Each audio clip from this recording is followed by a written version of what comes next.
Hi, welcome back to the Biblical Preaching Podcast. We've got another clip with Steve Matthewson, and you've hopefully seen the first episode where we talked with Steve about the Old Testament and preaching the Old Testament. But in this episode, we've got something a little bit different, if you like. So Steve and I connected by email over many years because we had a kind of a shared piece of history. So where Steve did his Doctor of Ministry back in around 2000, 2001, I went a few years later and did my Doctor of Ministry at Gordon Conwell Theological Seminary. So we met because we were both alumni of the same institution. But it's not the institution, it was the person. That was the key. So we both went because we wanted to study with Haddon Robinson. Do you know that name? Yeah, well, I only through his. Well, I think I was aware of the book, and even kind of before I'd met you. But there it is. But yeah, only really kind of through you and through you guys talking. I haven't. Yeah, I never got to meet him. I don't think I've heard him preach. But You haven't heard him preach? No, Michael. I know. But I've been influenced by certainly by his preaching and by his teaching. Yeah. So Haddon was originally started teaching preaching as a student.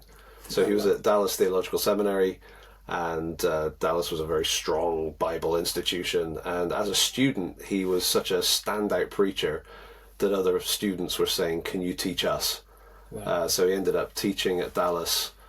He went away, got his PhD, and became qualified as well. But he was teaching at Dallas for many years, 19 years, something like that. Then he left Dallas, went to Denver Seminary as president and also professor of preaching, and then left Denver and went to Gordon Conwell, where he finished up his career and life serving there. And that's where Steve and I went to study with him. And so in this interview with Steve, we just kind of reflect and reminisce a little bit. Haddon died back in 2017, so obviously we miss him in that sense as well. But it was good to chat and just reflect. And this may be interesting to one or two. It may not. We'll see. But hopefully you can find it interesting to listen in on this conversation. Tell us. I mentioned Haddon quite a bit on my website or on the podcast. What are some of the memories you have of him? Obviously, he got promoted in 2017. Yes. Oh, he's such a dear man. I just loved him and miss him, and he was a godly mentor in so many areas, not just as a preacher, but I was really drawn to him because I heard some preachers who really, it's obvious they were really good with exegesis and they understood the text well, but they just didn't seem to have maybe the homiletical skills. That their preaching was kind of like a data dump and just unload the exegetical dump truck and great insights about the text, but not a lot of application or thought about, how does this affect the church, and how does it affect God's people, even individually as well as together as a community, and so that's one side. The other side is then I would hear preachers that they were great communicators, and they could use a spellbinding illustration, but it seemed like the exegesis was a bit thin. And when I heard Haddon preach, here's somebody who does justice to both.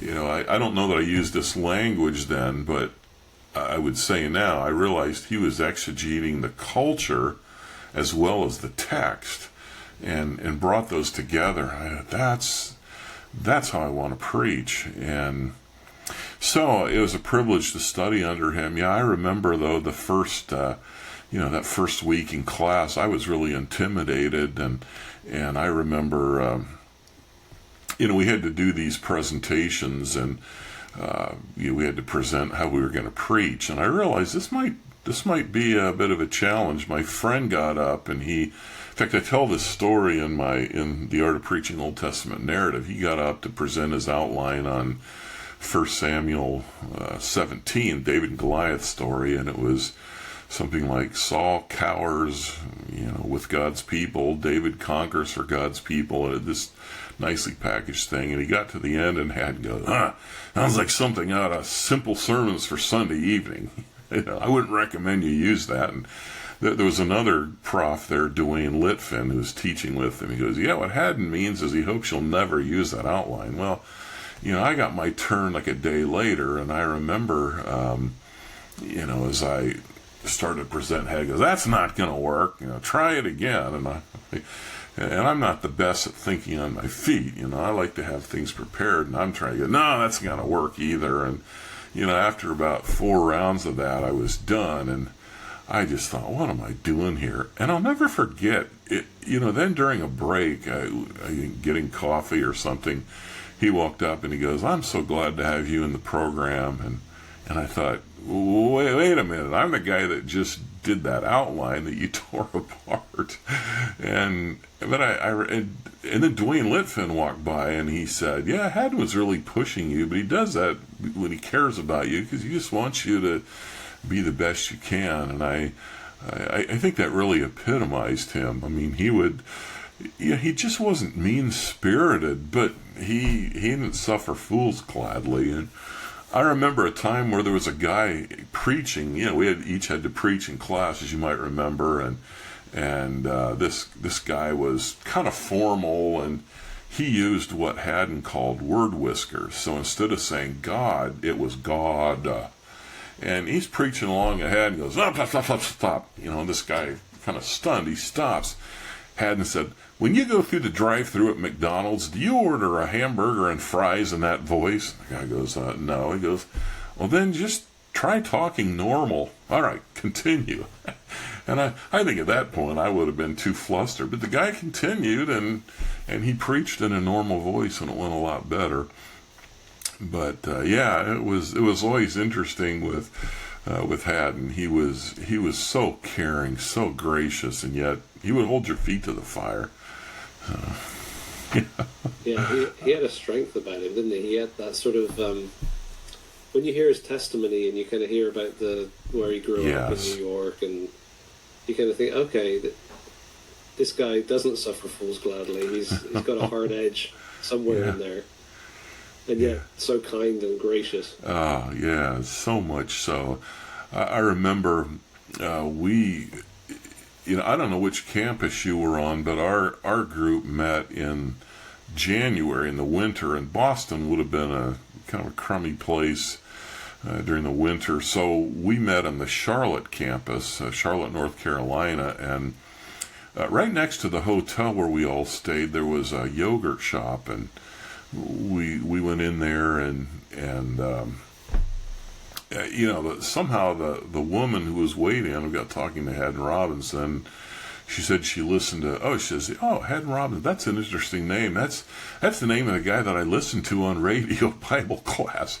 And he says, well, that's me. And she was just floored. And so, Haddon insisted that we all go in there and, support the business. And he really cared about her. He prayed with her, and she was an immigrant, just trying to make ends meet, and I was just impressed with the way that he cared about her, and I know so many stories like that.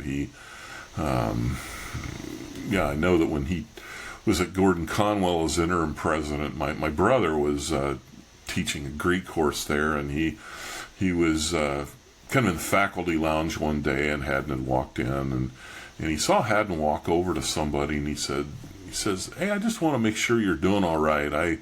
We had a conversation earlier, and it just seems like you might have been a little bit down. Anything I can do to help or pray for you? And like that was Haddon. He really lived out what he taught. He really cared about people. Yeah, I remember I think it was in my final year was when he became interim president. Okay. And he told us a funny thing happened on the way to retirement. Yes, I remember that line. Yeah.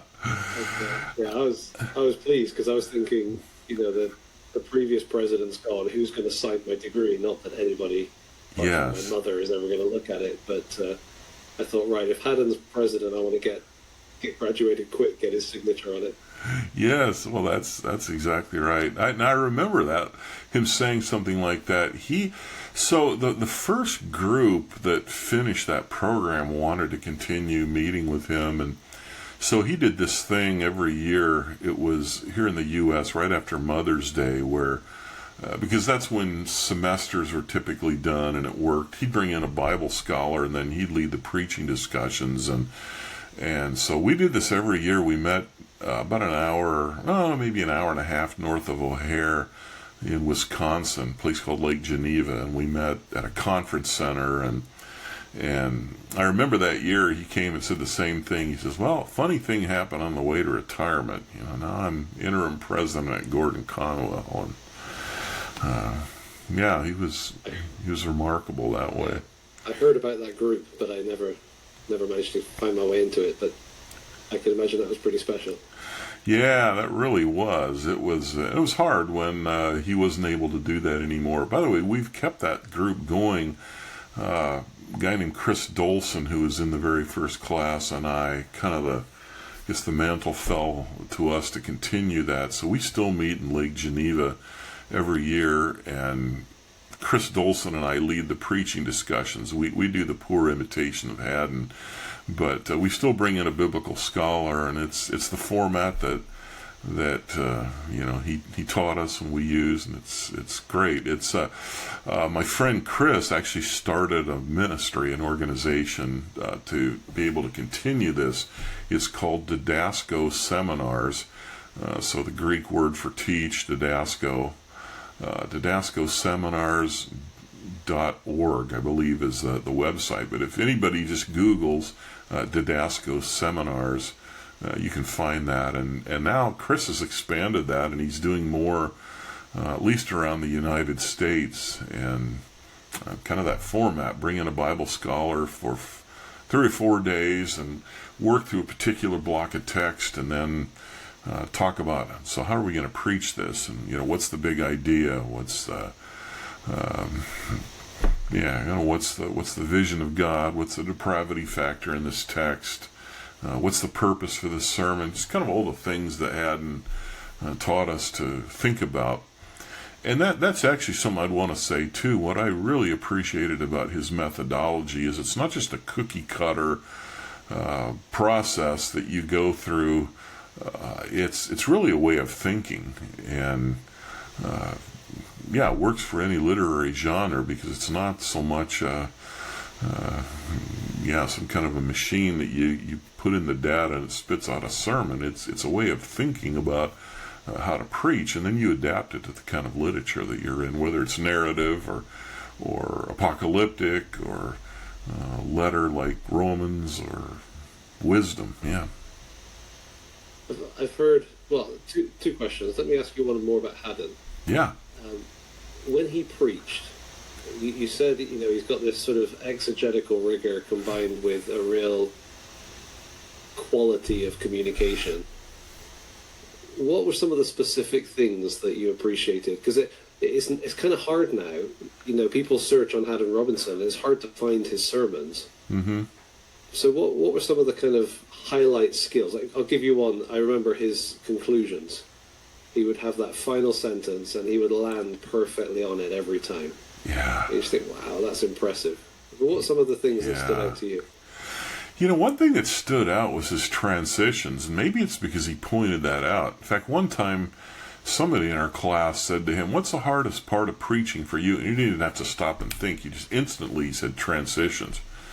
And I thought, well, that's odd, because it seems like he does pretty good job at transitions. And I listened to him, and I realized over time that he was easy to follow, even though he didn't give us a prominent outline. I grew up, again, I don't know in your context, Peter, but in my context here in the States, what I grew up with was sermons that always had these finely tuned, alliterated outlines. The practice of prayer, the promise of prayer, the power of prayer, and Haddon didn't preach that way, but I could follow him.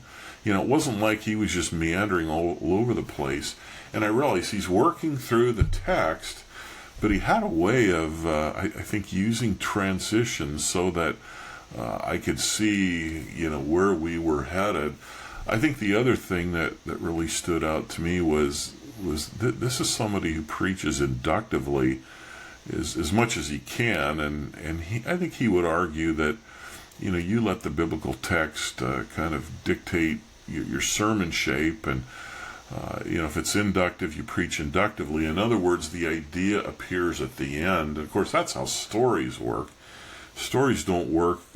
Stories don't get resolved until the end, and that's really where the big idea, the meaning of a passage emerges. But he did that with other kinds of literature too. He liked to preach inductively, so he wouldn't give away his big idea at the beginning. What he would do is he would raise some kind of a question or an issue, so you knew where the sermon was headed, but you didn't know the answer, and that created some tension. So, I'm sure there's a lot of other things. Maybe that's on the exegesis side. I think on the maybe on the other side of things, it's just how well he understood people. It's like, wow, I've felt that way before. Yeah, I've had that frustration. Or, yes, I've struggled with that sin. And he just had a way of, I think, then taking a passage and connecting it to. So here's how you honor God. Here's how you follow Christ. This is what this passage is calling us to do. Yeah. When I hear criticism, it's kind of a sad reality that in this small world of evangelicalism, we want to be, throwing stones. But yeah. It does seem like Haddon, because he was so successful, so appreciated, there was a sort of backlash or a pushback. When you've encountered that, or at least let me put it from my side, when I encounter that, I can sometimes see the criticism, but it's not so much of him, it's of people that are trying to do what he taught and not doing it very well. Oh, I think that's exactly right. I think you hit the nail on the head. Sometimes his big idea approach has taken some criticism, and even preachers I've admired have said, well, there's more than one idea in a passage, and Haddon will be the first to say, yeah, that's true. I can still hear him saying, and I'm sure you remember this too, he would say, a passage has more than one idea. It's just we're looking for the central idea. What's the peg on which everything else hangs? And he'd say, kind of famously, the problem with a lot of sermons is not that they have too many ideas, it's that they have too many unrelated ideas. Yeah, it was a privilege to spend some time with him, and I think it really was. I've said this before, but when we started on the first day, he went around the whole cohort. There's 25 of us in 9, and he said, "Why are you here?" Well, as who are you? And that's every person in the room said, "I'm here because of you." Yeah. And you think, wow, this must be hard to kind of have that sort of almost adulation from people, but he kind of carried it with a shrug, and by the end, on the last day, he went round and said, okay, final thoughts before we kind of disperse forever. Mm-hmm. And everyone said, I came here because of you, and I'm leaving with you as a friend. That's so cool. It was so true. Like we all felt it was. And you're right, he was so humble. He was named like one of the 12 greatest preachers in the English-speaking world. And I remember him saying, how do they come up with something like that? It just like you say, just kind of shrugged it off like, what in the world is this? Who thinks of these things? I remember one time we were in a coffee break, and he called me over to him, and he said, hey, I've got my daughter on the phone, and she's going to be going to England to speak, in a British context. Would you mind giving her some advice? I was, sure, I'm very happy to help, but she's talking to you on the phone. Why do you? Yes. That makes no sense. You're the expert. But it was the way he was, just humble, connecting, self-effacing. Yes. Oh, it's good to chat with someone who knows him or knew him. Good to reminisce about yes. good old days. Yeah, it really is. Yeah, well, I'm conscious of time, Steve. I don't want to take more than the hour we said. But just to finish, how can we be praying for you in your ministry, in your life? What would be some prayer points? Sure. One thing is I'm trying to launch a ministry called the Biblical Preaching Advance, and the design is to make myself available to work with pastors, kind of consulting, coaching. I don't know exactly the right word, but helping them in their preaching. I find here in the States that especially some of the large church pastors are just getting overwhelmed with the leadership responsibilities at their churches, and just need some help, not to write their sermons for them, but even like in the Old Testament, I've had a guy say, yeah, I'd love to do more in the Old Testament, but I'm not as familiar. Could you help me put together a series? And we did a series on Malachi, and he did his work, but I kind of outlined it for him and gave him just some good leads. And so I'd love to do that. I think the other is I would just appreciate prayer that I'll continue to honor the Lord and walk with Him. I know Haddon was one who said, he talked about how so many Bible characters failed in the second half of their lives, and I just want to be vigilant to follow Christ and to be obedient, not just to coast. And I just realize that what we do really flows out of who we are in Christ and our own godliness and holiness. And so I would just appreciate prayer that I would walk faithfully with the Lord. I don't take that for granted, and I realize that that's the foundation of what I do. So maybe those two things would be great requests. Appreciate that, Peter. Yeah, absolutely. Steve, thanks so much for joining us. Yeah, you're welcome. This is great. Loved it. Yeah. We'll have to do it again. Yes, for sure.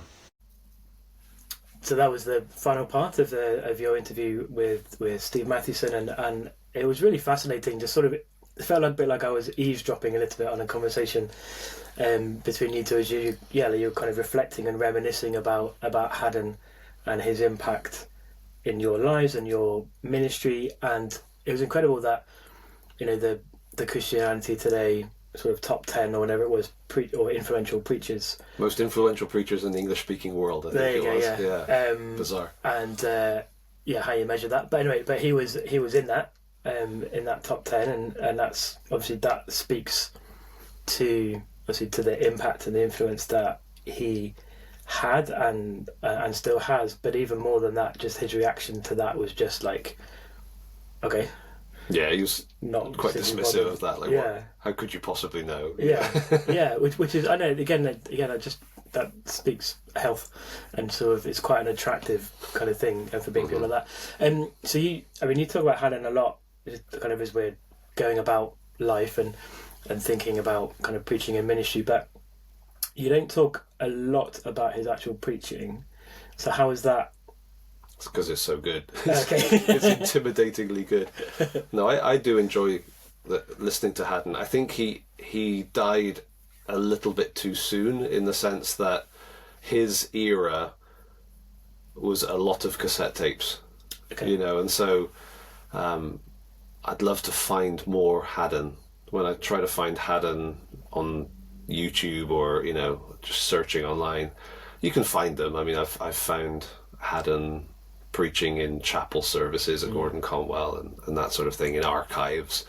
But yeah, I'd love to hear more of him. He did some things extremely well, and everything pretty close to that. Just there was a precision, there was a care. It always felt like he achieved so much but never felt rushed. Okay. I'd sort of describe it like, you're going through a meandering through the forest with Uncle Haddon, and he would just, have you thought about this, and have you thought about that? And it seemed very laid back and casual, but actually the crafting was phenomenal. He would craft his sermons at the paragraph level, and so if you get a chance to listen to Haddon, you can start to spot what he's doing in a paragraph of thought, and sometimes the logic of the progression of the sentences within a paragraph, with no filler and no kind of backing up and maneuvering, just very well crafted content, but then delivered without notes. And so he'd just be standing there holding his Bible and preaching with clarity, with precision, with a relevance to us. Haddon had a background, I think, kind of growing up, got mixed up with gangs and all sorts of. His testimony is amazing to listen to, but he had that sort of rough edge that had been softened by God's grace. You know, so he wasn't sort of some kid who grew up in Christian world and was never exposed to anything. He knew reality, and so he seemed to have that ability to touch down in the reality of people's lives, while at the same time bringing the Bible with real precision. So yeah, he'd tell a story well, his illustrations were good, his conclusions always intimidate me.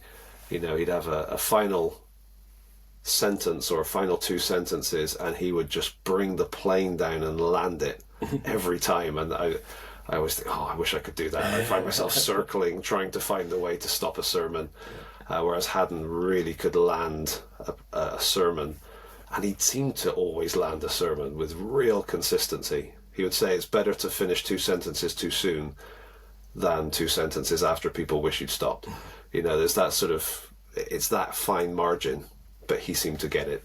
So yeah, wonderful preacher. If you get the chance to listen to Haddon Robinson, I would thoroughly recommend it. Yeah, I feel like I should. I'm intrigued about him as you talk, because even then you're talking about his preaching and how he does conclusions, and you are talking about his preaching, but sort of in the middle of that answer, you almost couldn't help yourself but to talk about him as a man. Yeah. So it's like, and that came across as you were chatting with Steve as well. Just you can't talk about Haddon just without talking about his character, and I would guess that obviously you were attracted to him as a teacher because of his preaching, because of his teaching of preaching. But what came across, even just in the last 30 seconds as you were talking, was actually almost more important, almost more of an impact. Totally, yeah. Because if he was an idiot, he could be the best preacher in the world. But if he came across as an idiot when you were with him, in whatever version of that, you'd think, oh. But no, he loved his wife, and that was sweet to watch. He loved the Lord. Sometimes he'd pull us with the classroom that we met in was sort of lecture hall but round. Okay. I'm trying to think what the phrase is for that. So he was teaching from the bottom up towards us, and so he'd quite often pull all the students and he'd say, come down, we need to sing, and we'd gather in this middle bit which was really tight and then belt out an old hymn, which was amusing at times, but it was really you could tell he just wanted to worship. Devotion. There was a devotional vibrancy there and a desire to worship, and he loved his wife, loved students, had a humility. Wonderful man. A great kind of model for us in life and ministry. Preaching's not just about preaching, ministry's not just about like the ministry stuff. There's the whole life, and to be impacted by someone who is devoted to Jesus in terms of obviously the hows and that kind of thing, but just in the what it looks like, and absolutely, and having a devotional life, that must have been so valuable. And you don't want to kind of go to the opposite side and start naming names, but there are people that are impressive, and then when you speak to them outside of their, like, in a conversation, you just get a sense that, this isn't someone that I'd want to spend much time with.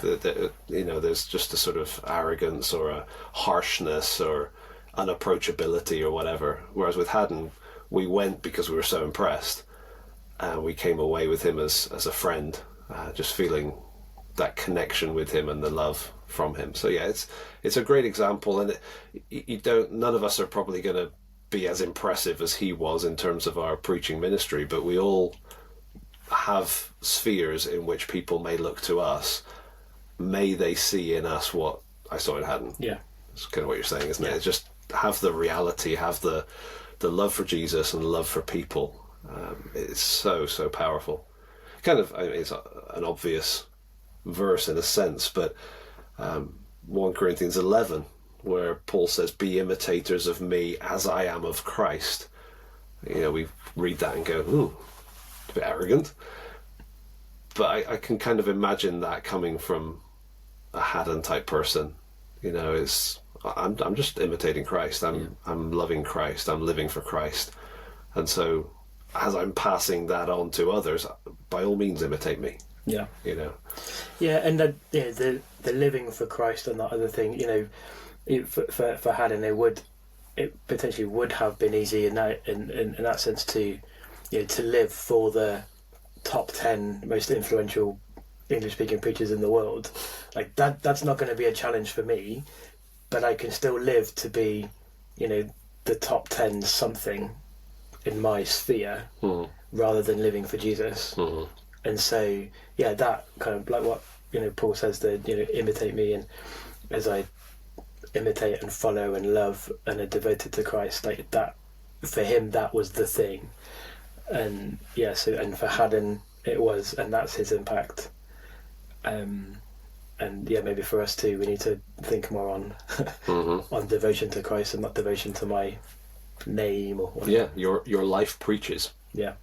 And that's good for every preacher to remember. As good as your preaching may or may not be, your life is preaching, and you want that to be a good message. Great. Well, that's us for another episode of the Biblical Preaching Podcast. Thank you for joining us again, and we'll see you soon. Thanks for joining us today. We really appreciate every positive review, like, share, and comment. And thank you for praying for us. We hope you will join us again next time on the Biblical Preaching Podcast.